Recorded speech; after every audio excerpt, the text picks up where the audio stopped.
আসসালামু আলাইকুম আপু। আসসালামু আলাইকুম ভাইয়া। 2 মিনিট কথা বলতে পারি আপনাদের সাথে?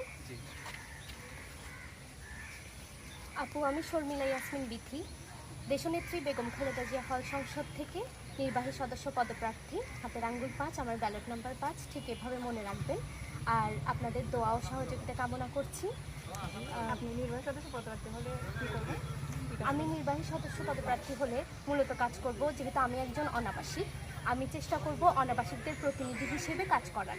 কেননা আমাদের মতো যারা অনাবাসিক রয়েছে তারা আপনাদের হলের যখন কোনো অনুষ্ঠান হয়, সাংস্কৃতিক অনুষ্ঠান বলেন, কোনো আন্দোলন হোক বা কোনো সভা সেমিনার, সেখানে কিন্তু আমরা অনাবাসিকরা অনুপস্থিত থাকি, কারণ আমরা জানতে পারি না যে আপনাদের হচ্ছে এই প্রোগ্রামটা।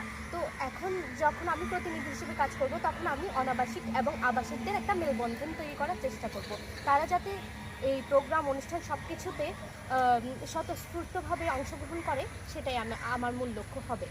আর তাছাড়াও যেহেতু আমি নির্বাহী সদস্য পদপ্রার্থী, আমি সব বিষয়ে টুকটাক কথা বলতে পারবো।